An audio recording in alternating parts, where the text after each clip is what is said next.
The views and opinions expressed on this program do not reflect the company, owners, management, staff, clients, or partners.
It's Tuesday, the 6th day of July, 2021. Welcome to the second half of the calendar year. Officially, it is July 6th. Again, I say July 6th, Michaela. Welcome to the Daily Hour, brought to you by Medical Health and Lindo's. I'm Jamal Hartman, along with Michaela Ian, as well as Leanna Lambert, who will be with us a bit later to bring you the latest in her news break.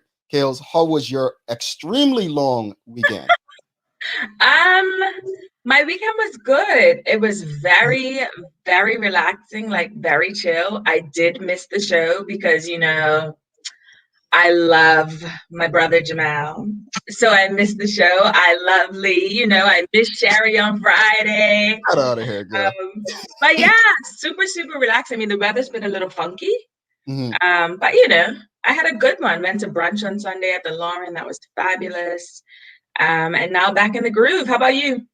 Well, I did a lot of work. I was supposed to be relaxing and enjoying a bit of time off. But one thing, what I will say, Mm-hmm. I did get to wake up later than normal. Like I was waking up and people were like, yo, like it's no show today. Like people didn't see the announcement. This is why I tell follow us on social media. We put it out there. We said it over and over on the show, but we understand you love us, so you ignore us sometimes. But yeah, I was waking up late, so it felt good to sleep in. And good morning to all of you as well, everyone. Honestly, really appreciate you sticking with us, and I hope you missed us the way we missed you.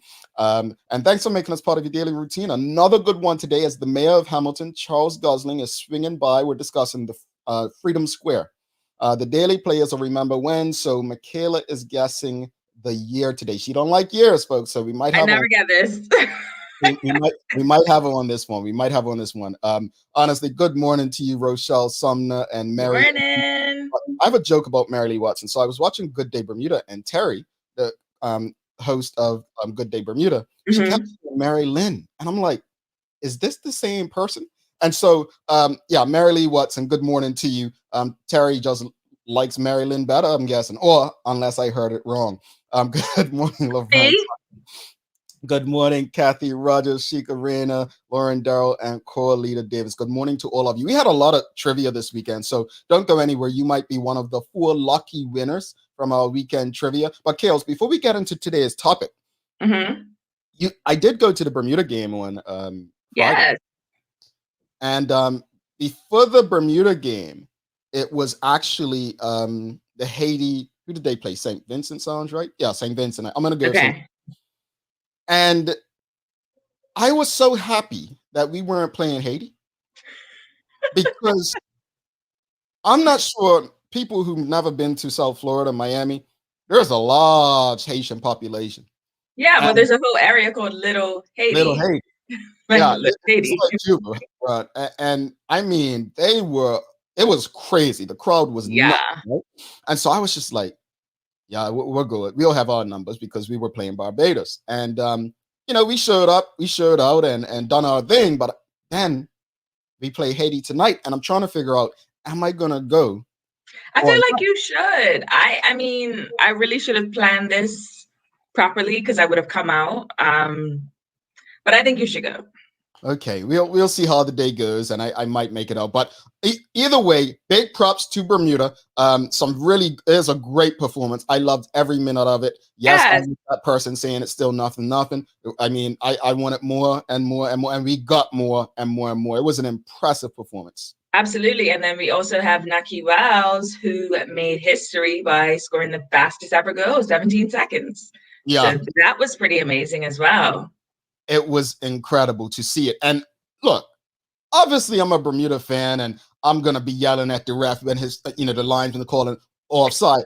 It weren't an offside, folks. I mean, I was like, how could you not see? Exactly. I Yeah. was that guy in the crowd. I was that guy, but it was an exciting game, and I'm really hopeful for a victory tonight. Hopefully they can carry on that performance and get through to the Gold Cup. But folks, let's support our team. Get on social media, make our voices loud and heard. Mhm. Yeah, let's get it done. But a lot to discuss since we last got together, Michaela.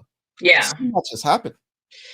Yeah. And the thing is, like, I try to completely decompress on the weekends now because it's like so on every day, right? Mhm. But it's like sometimes you just can't decompress fully. Sometimes you can't really step away because things just be happening and it's craziness. And my reporter my reporter brain checks in and she's like, "What's going on? What's going on? What's happening?" Well, we do have Mayor Charles Gosling coming up again, so don't go anywhere. Really, I'm interested in this conversation. Freedom Yeah. Square. Very, very interesting conversation coming up. But there were a number of things that happened. Obviously, Michaela, look, I got an earful, like almost as if, why aren't we doing a show today? Like all that's going on, and so well, obviously we can't cover everything in a short amount of No. time, but I think it's important to focus on something local in Bermuda as it relates to the premier. There's a lot going on. Trevor Lindsay, who will be on this show tomorrow, Trevor Lindsay, the controversial to some, well needed to others, but Mm-hmm. we want to discuss how what's changed that's made him so relevant in the media and news space. And Right. I'm looking forward to that discussion because he broke another story yesterday involving the National Sports Center. So we're going to leave that to tomorrow, right? Okay. But I want to talk, Kales, about the incident at the airport. Now, Yes. folks, I've kind of been on vacation from everything but production. So forgive me for asking more questions than having answers for the sake of conversation. But Yeah. from what I've seen, there was, and again, good work to Trevor Lindsay, but it seems like someone was separated from a child at the airport, Yeah. and the Premier's immediate response was a term that was made popular or popularized by the former U.S. President Donald Trump. Yeah. Fake news. Am I correct thus far? Yes. So there was a 19-year-old mother, Mhm. and she must have arrived into the island. From what I understand, she had paid for her mother. I'm not sure if she paid, her mother paid. It doesn't matter. But her 14-day quarantine hotel stay had been booked. Mhm. She got to the airport. And I just have a quick reminder, when you land in Bermuda, when you get off the plane, you get off the passenger boarding bridge, you go down. Once you hit the immigration hall, government is doing all of this. Just got to Mhm. make that very clear. Government is doing all of this. And obviously, the people who are on the ground who work for government are directed by higher ups in government, right? Mhm. So she got in, I guess she had her test done, all of that. And she was basically told by whoever was the person in charge, I don't know who it was, so I'm not going to speculate, that her baby could not go to the quarantine place with her. So her mother was tasked with keeping her baby. And so she was essentially separated from her own child, Mhm. which the government has said would not happen. And then we go to the premier who tweeted about this incident, Mhm. and he says, the Minister of Health will be issuing a statement shortly on the latest bit of fake news. The Bermuda government does not separate parents from children, and any suggestion otherwise is false and malicious. It would be great if the media would check first before printing. Okay. Now, this is super problematic because, first off, well, we'll get to the fake news bit in a second, but Mhm. you're tweeting out something that you haven't checked Right. because this happened. Mhm. This happened to this 19-year-old mother. It happened to her. Her child was taken from her and told that she could not go to the quarantine facility with her. So that actually happened. But to then blame the media for not checking when you didn't check, your people didn't check. Whoever's supposed to inform you did not check. So here's my thing with all of this, right? Obviously, if what the mother is saying is true, and I have no reason to doubt that anyone would make up a story like that. Correct. It seems like someone got something horribly wrong. Agree. Right? But what really is bothersome about this, we're living in a time where credibility is everything. And this goes back, and we will have the premier on next week. And I have a lot of questions. Oh, yeah. Because I'm not saying blaming the media began with former US President Donald Trump. Of course not. But he definitely popularized it. And let's be honest, as members of the media can be horrendous, horrible, and plain downright unethical at times. But it is not a good look for the Premier of Bermuda to take a shot at the media if he hasn't done his due diligence. Yes, but it's also this term of fake news, which we know was coined by Donald Trump. And Donald Trump started using that fake news, and he would always put it in quotations. He started using that when the media reported things that were true that he did not like. Correct. So it's problematic to use a term deemed as censoring the media. That's my issue with this. Well, issue one is you got to check what you're tweeting before you tweet it. Yeah. Or whoever's advising you needs to be checking, whatever it is. But ultimately, the buck stops with the premier. That's just what it is. But you're using a term, fake news, that was used for 4 years to dump on the media. Yeah. That's not okay. Like, why are we using a term from President Trump's era that is negative? A, B, made out to look as though the media can't do their job, reporting lies, etc., when that's not what it is. That's my issue with it. Michaela, I am no PR expert. I'm not a journalist. But I always like to say that if I were in a position, because I love the whole solutions-based conversations, right? Right. What would I have done? Well, I'll tell you. Some may say, well, it's easier being in this position. But if I was the premier, I would have probably said, you know what? We've been made aware of this situation. We will look into this situation. Yes. But it's not what the government intends or should be doing. That's it. Not to outright, basically, say it didn't happen. But also calling the media a liar. Right. And blame the media. For taking this story as if it's this untruth. Like, I just don't understand. It's not helpful. Yeah. I mean, the thing is, in PR, we have what we call a holding statement.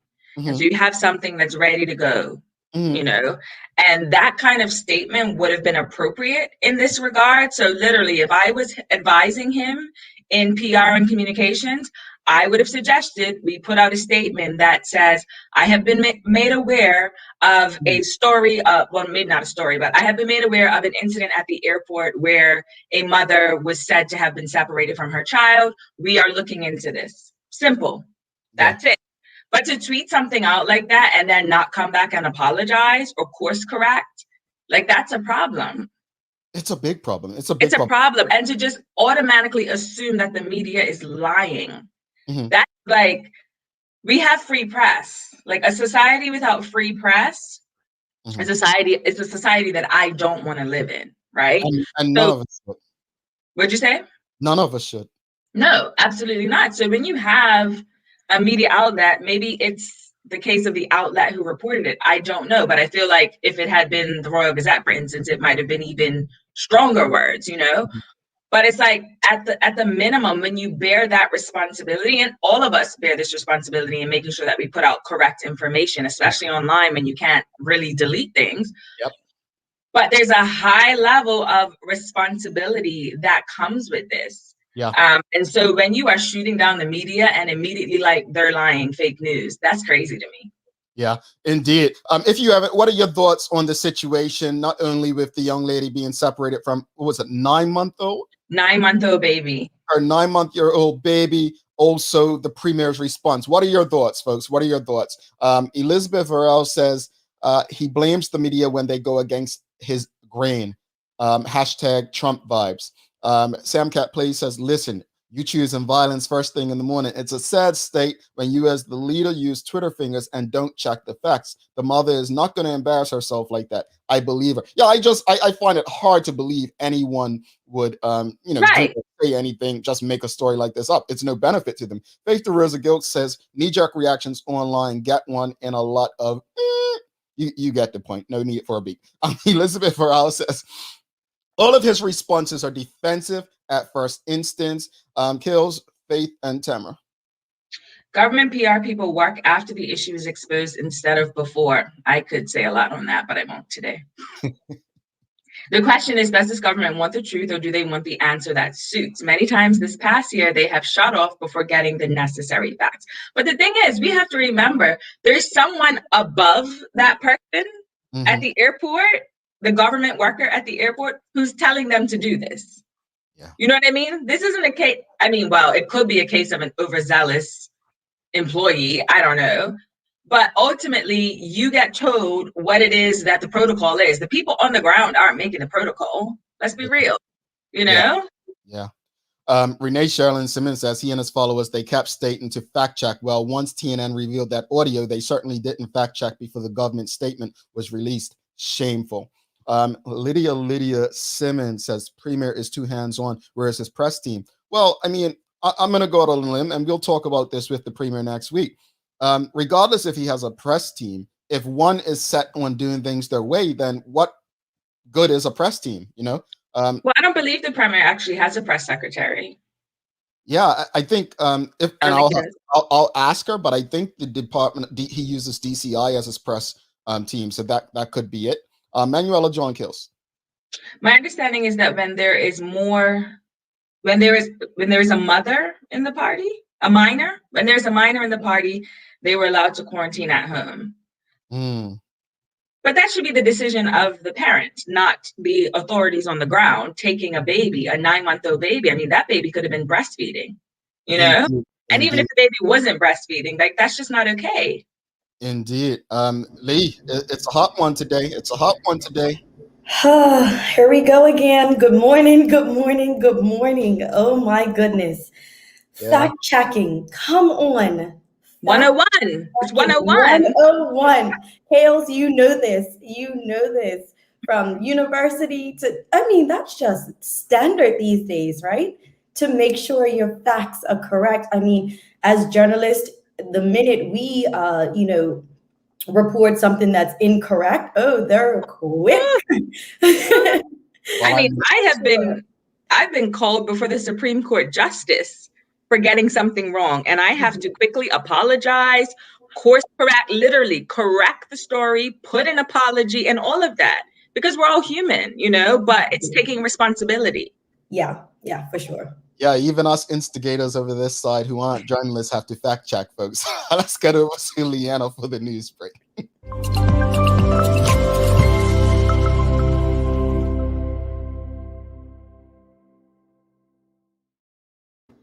Thanks, Jamal and Michaela, and good morning to all of our listeners out there. We hope you missed us as much as we missed you. I hope everyone is having a great start to their day. I'm Leanna Lambert, and it's time for our Daily Hour news break. So here's what's in today's top stories. A 24-year-old man was yesterday charged in magistrate's court with the murder of 33-year-old Quan Marley Lowe. Now, Khalif Williams was accused of being involved in an attack on Mr. Lowe, a father of two. The incident is alleged to have happened on June 21st at the junction of Cricket Lane and Scotts Hill Road in Sands. Mr. Williams did not have to enter a plea as the matter must be heard in the Supreme Court. Now, the court heard that an investigation into the murder of Mr. Lowe was ongoing and that as many as 8 people could have been involved. Senior Magistrate Juan Wolf released Mr. Williams on $25,000 bail and ordered him to wear an electronic tag, to adhere to an 8 p.m. to 6 a.m. curfew, and to stay away from witnesses. He also ordered Mr. Williams to report to Hamilton Police Station 3 times a week and to not move out of his Sands home. The case was adjourned until the next Supreme Court arraignment session on August 2nd. Meanwhile, 2 other suspects were arrested in connection with the murder and have been released on police bail. In other news, a 22-year-old man was treated in hospital for a stab wound to his lower back after a fight on Front Street in the early hours of Saturday morning. Police say that the incident happened shortly after 1 a.m. when they were called to a report of a fight involving several individuals near the flagpole on Front Street. And when police arrived, those individuals are said to have fled the scene on motorcycles and foot and were pursued by police officers. The victim's injuries were deemed non-life-threatening. He was treated and later discharged. Police have arrested 3 people in connection with the incident, and anyone with information is asked to call police or the Independent and Confidential Crime Stoppers hotline on 800-8477. After 15 years of service, Major Barrett Dill is officially retiring as general manager of the Bermuda Housing Corporation. Now, Major Dill, who will be succeeded by businessman Paul Martin next month, stayed on as GM after his plans to retire a year ago were unfortunately delayed by the onset of the COVID-19 pandemic. Public Works Minister Lieutenant Colonel David Birch announced the appointment at a press conference yesterday afternoon at the General Post Office in Pembroke. Now, Major Dill said it's been an honor and a privilege to have worked at the BHC, successfully overseeing the inception of significant properties such as Laughlin's, Harborview, and Perimeter Lane. Mr. Martin, on the other hand, the former general manager at Island Glass, is currently BHC's general manager designate and brings with him a wealth of knowledge after holding a previous general manager role for 8 years. Mr. Martin said that he's excited about the new position and has been warmly welcomed by the team. He will begin his tenure on August 11th. And international clubs took to Twitter to congratulate their Bermudian players over the weekend for their role in Bermuda's impressive 8-1 victory over Barbados on Friday. Bristol City FC congratulated Nikki Wells, who scored a hat-trick, including the fastest goal in Gold Cup history in only 17 seconds. Charleston Battery congratulated Zico Lewis, while Watford FC took time out to praise Kane Critchlow, and Solihull Moore shouted out Justin Donowa. As we've heard, Bermuda will play Haiti tonight for a place in the Gold Cup 2021, so we encourage everyone to tune in. For today's weather, we have a high near 82 and a low near 76 degrees. Cloud cover will remain throughout today with periods of rain and showers. The potential for showers will increase as the frontal boundary to our northwest slowly presses closer later today into Wednesday, then begins to dissipate as it stalls nearby for the remainder of the week. That's all for our Daily Hour news break. Let's head back to Jamal and Michaela in the studio for today's Daily Focus. Yes, I just want to say once again, Lee, thanks for that last story. I was at the game. I was that good luck charm. Yes, we got goals. I think I read somewhere, I could be wrong, but it was not only the fastest goal score, but I think the largest margin in terms of victory, 8-1. So I could be wrong, but fact check me on that if you may. I mean, I don't want to be accused of fake news, right? Shots. Lee, thank you so much for that, and we'll see you back here tomorrow. Bye, guys. Have a good one. Bye, Lee. All righty. We have the mayor of the city of Hamilton in Bermuda, Charles Gosling, coming up. We're going to take a quick break. Do not go anywhere. Freedom Square, folks. Mom's celebrating her 70th birthday next month. Have you noticed her age is catching up with her? Yeah. Plus, she's having a hard time getting up and around like she's used to. I would sure hate to see her fall. At Medical House Limited, we can help make life situations easier. We have electric beds, motorized scooters, bath stools, walkers, you name it. Mom's been real good to us. We'll get her birthday and Christmas gifts from Medical House. Medical House has relocated next to the Dendy Town Field, number 6 Bakery Lane, Pembroke. Telephone 292-3622. We're welcoming back the often featured Whole Food veterans Bragg Live Food Products, renowned for their live probiotic organic raw cider vinegar and savory seasonings. Paul Bragg is the man behind the products that has originated health food stores, restaurants, and spas, and promoted nutrition education through the media, helping lay the foundation for the enlightened way we make healthful choices when we shop for and prepare food. This month we're featuring Bragg Organic Raw and Unfiltered Apple Cider Vinegar and Organic Extra Virgin Olive Oil. Lindo's, why go anyplace else? Welcome back to the big show. She's Michaela Ian. I'm Jamal Hartman. It's the Daily Hour, brought to you by Medical House One Communications, Lindo's, and our friends over at Channel 82, where you can stream this and many other locally produced shows. I just want to say, on the game on Friday, real quickly before we bring in the mayor, it was raining like crazy. It was thunder lightning, and so a few people were saying, "Man, it's crazy. When is the rain going to stop?" And I'm like, this is South Florida. You all realize it's rainy season. It's a thing. And if you know anything about Florida in the summertime, it's going to be a thunder, lightning, rainstorm every day. Like, mind you, the front part of your house may be sunny. The back part may be a thunderstorm. That's just Florida, folks. But this is Florida. I mean, one of the hottest places to vacation and enjoy a good sunny vacation during the summer. Was the stadium covered?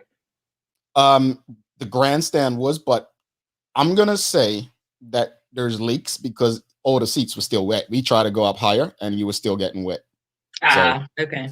Yeah, I'm not saying anything untrue, just saying what it was, folks. All right.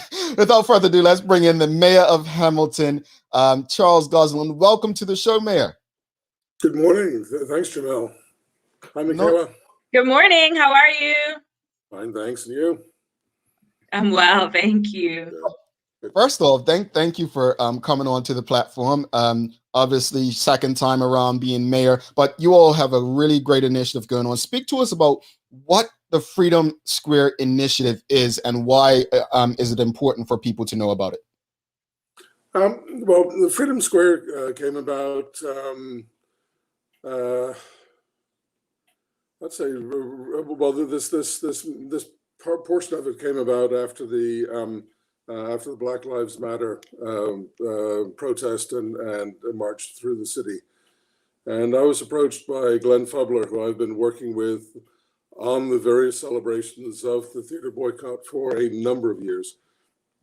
And just felt that that where the statue, When Voices Rise, even though it is historically accurate, its location, that some members of the community could actually think that we're brushing it to one side, and that was certainly not the intent of the corporation when it installed the statue, nor is it our intent right now. So we were thinking that it would be very much and very deserving of us to bring it really foremost in everybody's mind, because it is really the most important really civic event to do with human rights that has certainly occurred in my lifetime, and I'd say the lifetime of every Bermudian.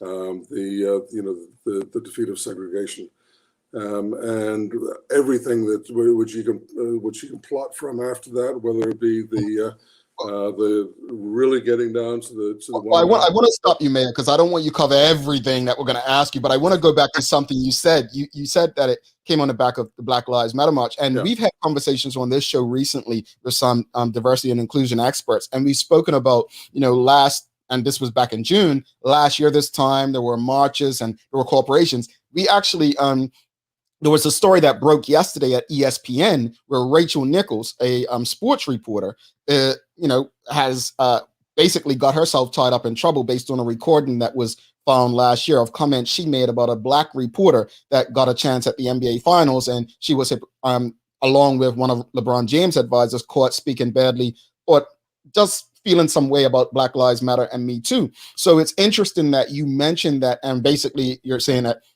it's our decision not to stand still and just shout Black Lives Matter, but to honor it and show some form of this is what we're doing on top of that. But what area, just transitioning, what area does the Freedom Square cover?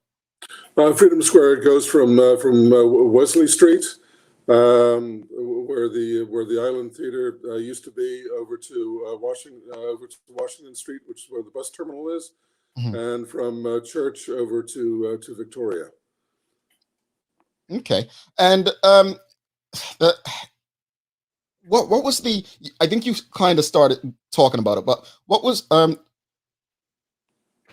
I don't want to kind of take Michaela's question, but go ahead.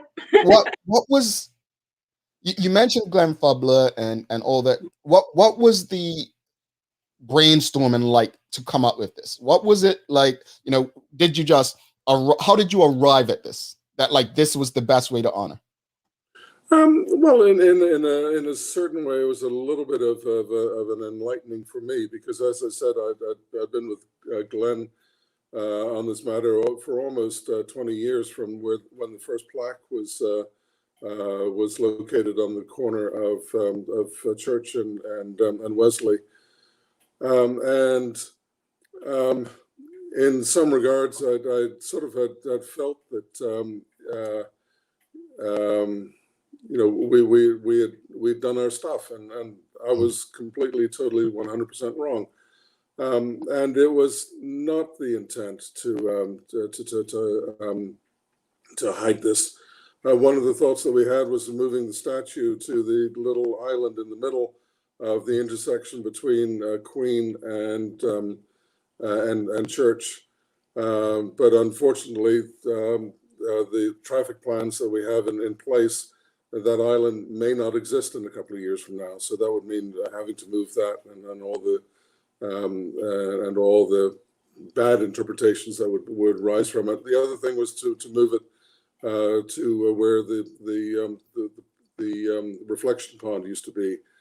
And then we're sort of thinking that this is the I don't want people to lose the fact that this is the key and integral part of the maturing of the quest for civil rights in Bermuda and human rights and freedoms for us all.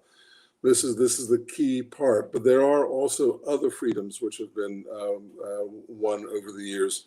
The suffragettes movement being a large one, and which deserves recognition.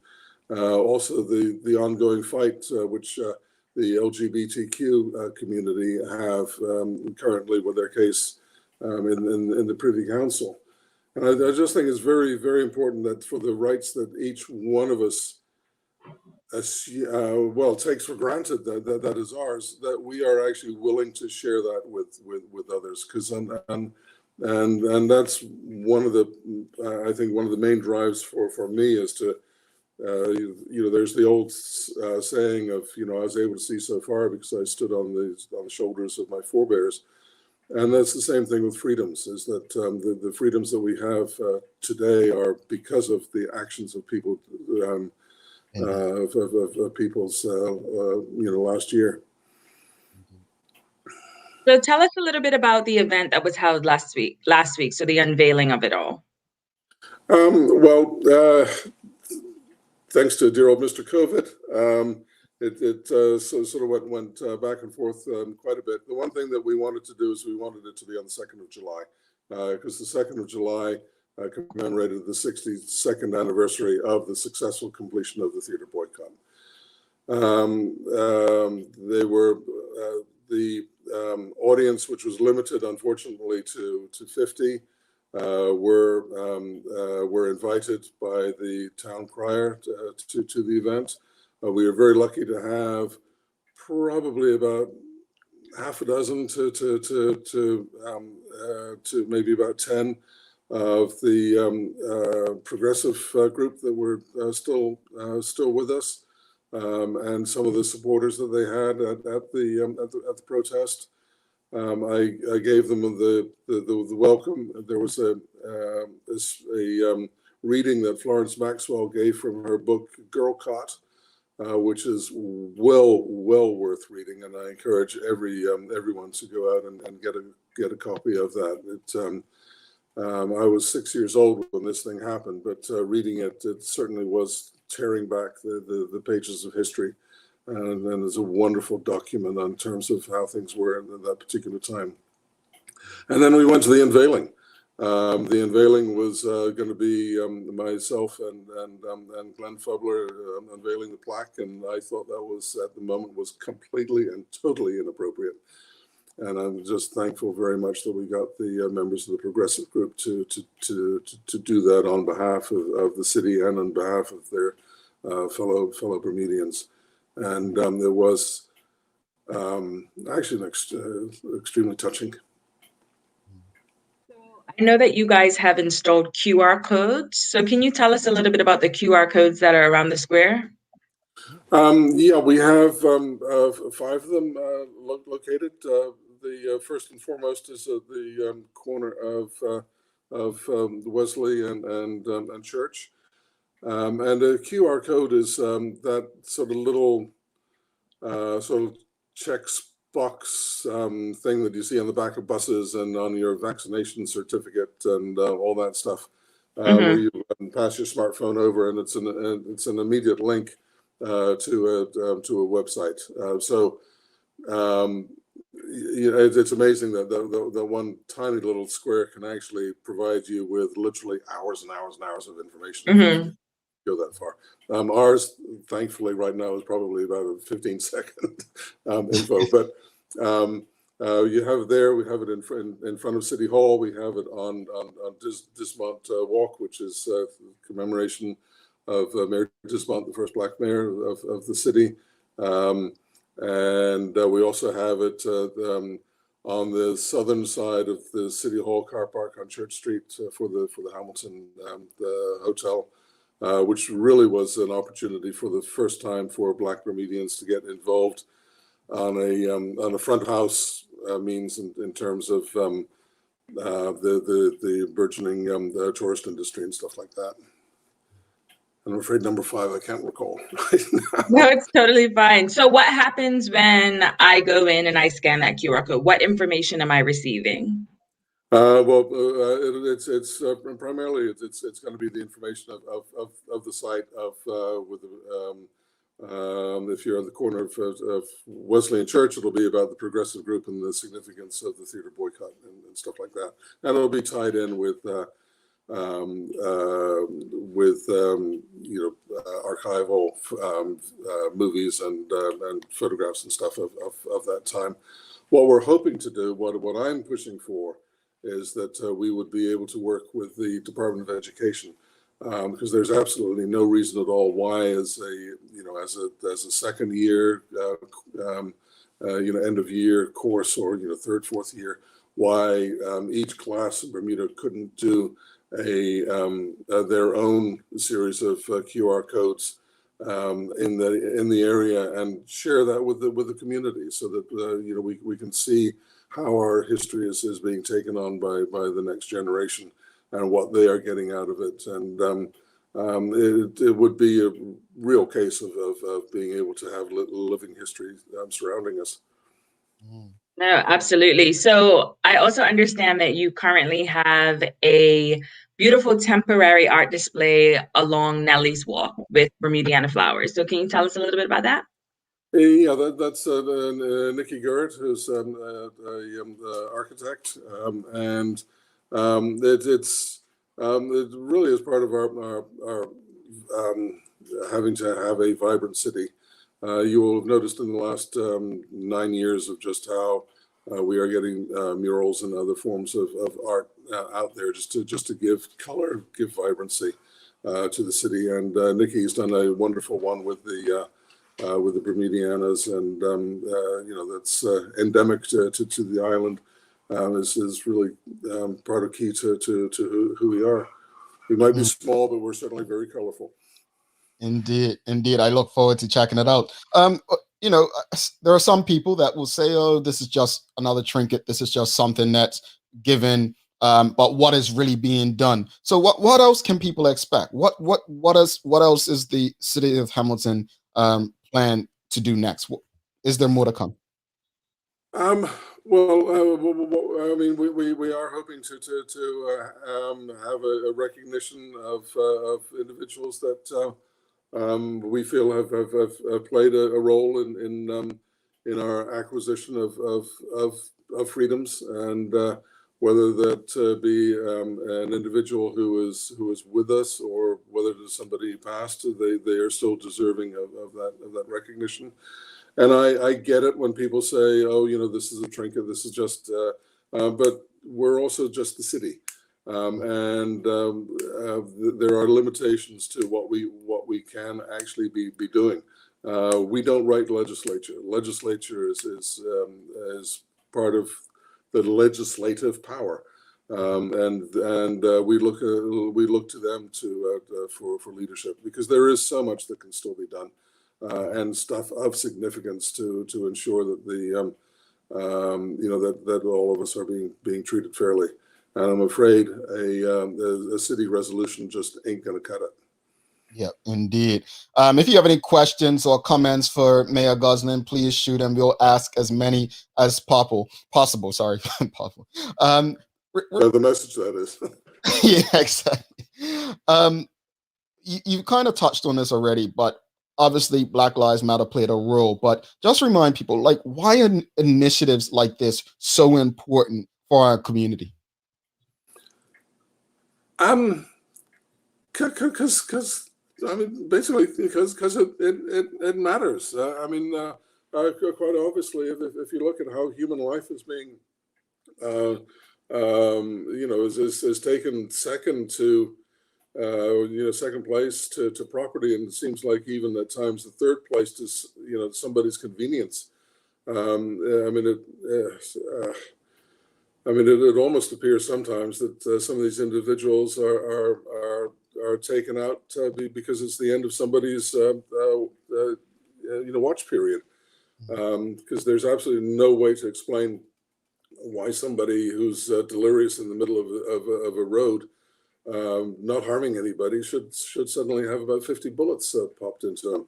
So the message is not getting across. So we need to find some way of being able to show and to reaffirm to a significant portion of the majority of our population that their lives do indeed have some importance in terms of society, and in terms of how we are going to hopefully go together in the future.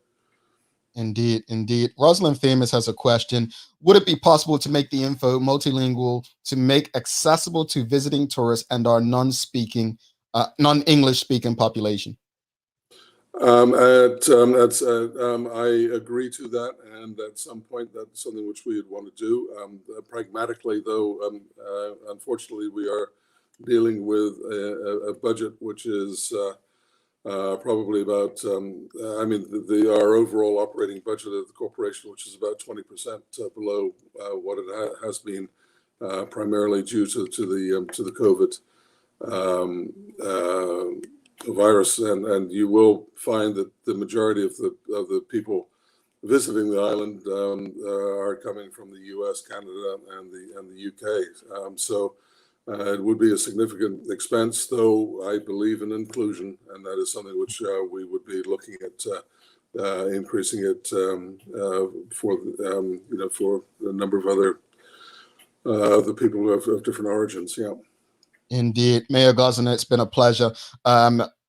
Great initiative. I believe it's a great initiative. It's a start in terms of people understanding. I did a question, I want to say a few months ago, about the theater boycott, what year. Luckily, Michaela's not going to get that question today, what year it took place. She would have had the answer because you gave kind of how long it was. But we do try to incorporate history on this show. Way of ensuring that we're doing our part to educate our audience as well. So appreciate the initiative. Obviously, there will be more things coming on the pipeline. Please know that we've had the town crier on a couple weeks ago, so you all know the door's open should you have anything that you wish to share with our audience. So thank you for trusting our platform and having this conversation. Yeah, and I've been doing my homework by watching you guys over the last couple of weeks, and I'll continue to do so. I think it is a very, very neat program that you're running, and well done. It's quite an environment that you're working in, and I think you're doing a good job at it. A very good job at it. Thank you so much. We appreciate you. Have a wonderful day. Thank you. All righty. Mayor Charles Gosling from the city of Hamilton. I honestly do think it's a great initiative. Yeah, and I mean it's great that it's being done while some of them are still alive. Yes, and I saw the pictures and I was like, wow. Yeah. I wonder how many people, we always talk about history. We had Rashida Gudger on last week, actually go around to the progressive group members and have conversations with them and so on. Some people, without that picture with the city of Hamilton, some people probably didn't even know they were still around to have these conversations, right? Absolutely. As much as I stated last week that, I hated history as it was taught in school, I shouldn't say hate it. I just was not interested as it was taught in school. I must say that I do welcome the opportunity to learn in this manner. So them putting something out there in the QR codes on the question you asked, Michaela, is awesome. So props to them. If you enjoyed that conversation, found it helpful and informative, please give us a thumbs up, a love, a like. Once again, thanks to the mayor of Hamilton, Charles Gosling. Let's go over. We actually have did a lot of giveaways this weekend. Since we were off, we definitely wanted to have some fun with the audience. So, folks, we have some giveaways. We're going to be giving some stuff away. So the first question, Kales, was what's it? Carnegie Hall? Carnegie Hall. All right. Yeah. So the question was about. Let me find it because I folks, you know me. My memory is not. Find it because I can read it. Well, yeah. I mean, but do you remember what the other one was? Yes, I have it right here. Ready? Go ahead. Yep. Oh wait, I put up the wrong one. Oh, here we go. Okay. So which one is wrong? Not which one's right. Which one is wrong? Michaela, me, performed in Carnegie Hall with her high school choral group in 2001. Or B, Larry Marshall Jr. was a reserve for St. George's 2004 Cup Match team. Which one's wrong? Which one was wrong, folks? Which one was wrong? Did Michaela perform at Carnegie Hall, or did Larry Marshall Jr., was he a reserve in the 2004 Cup Match team? So that was one question. And then we had another one, which is, which of the following siblings have appeared on the show? A, Neil and Barbie Painter. B, Nadanja and Nashanti Bailey. C, Teo Dill and Courtney Minus. And D, all of the above. Right? So those were a couple questions. So for the first one, did Michaela perform at Carnegie Hall, or was Larry Marshall a Cup Match reserve? Which one is wrong? So it's like a trick, reverse question. The answer was, as Sam Cat Play says, it was B. Larry Marshall Jr. was not a reserve at St. George's 2004 Cup Match team. He was not. Michaela did perform in Carnegie Hall with her high school choral group in 2001. The winner of that one was Patrice Moreno. So she is the winner of that one from the draw. And then the second question was about the siblings. And the question, which of the following siblings have appeared on the Daily Hour? A was Neil and Barbie Painter. B was Nadanja and Nashanti Bailey. C was Teo Dill and Courtney Miners. And D was all of the above. It's always easy when all of the above's there if you can remember at least more than one. Yeah. So the answer, which we have Dawn Candy Lawrence de Silva saying D, as well as Susan Fox saying D as well. So the answer was D for that. And Denise Simons won the draw for that one. So that was an interesting one. We had a third one. I'm going to get through them. We did, yes. Third one was, which one is wrong? Another which one was wrong. Guess the wrong option. A, Leanna once lived in Spain. Or B, Sherry previously auditioned for American Idol. Which one was wrong? I don't even know the answer to this. I think I know, but I don't know. Well, only one person got this one wrong from at least on Facebook, and then there were people on Twitter and Instagram. But the winner for that one, Leanna, was in Spain. So that was the right answer. The wrong answer was Sherry, previously auditioned for American Idol. That's what I thought. I thought, yeah, that was my guess. Sure. Tell us anything. So Selena M. Simons is the winner for that one. So all winners, make sure you email us at engage@thedailyhour.com. And there was one last one we had. One last one. Yes. This was true or false. The Daily Hour first began airing on Channel 82 in August of 2020. True or false? The Daily Hour first began airing on Channel 82 in August of 2020. We had, it was kind of, one way. It was one way. I would say 75-25 with that one. But I guess my question for the audience is, if you said false, then what is the true answer?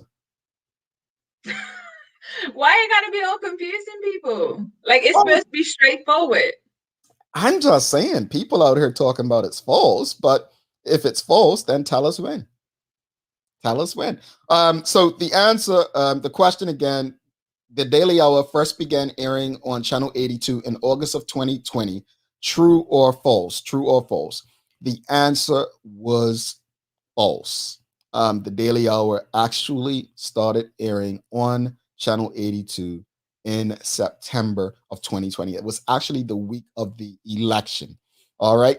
Okay. We're going to take a quick break. We have the Daily Play coming up. Do not go anywhere. Oh, and the winner for that was Okina McGowan. So she got that one right. So today's winners, Patrice Moreno, Denise Simons, Selena M. Simons, or Simons and Simons thing, and Okina McGowan. All winners, please email engage@thedailyhour.com as soon as possible so you can collect your belongings. If you don't, we'll just give it to someone else. All right. Exactly right, Kills. Stick with us. Do not go anywhere. We're going to be back with the Daily Play and a wrap up.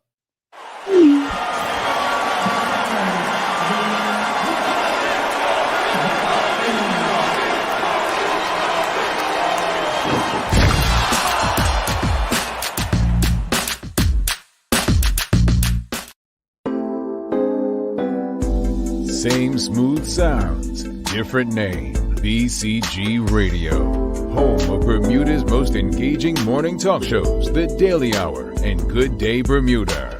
Download the app, available for Android and Apple devices. BCG Radio, your station for conversations and entertainment.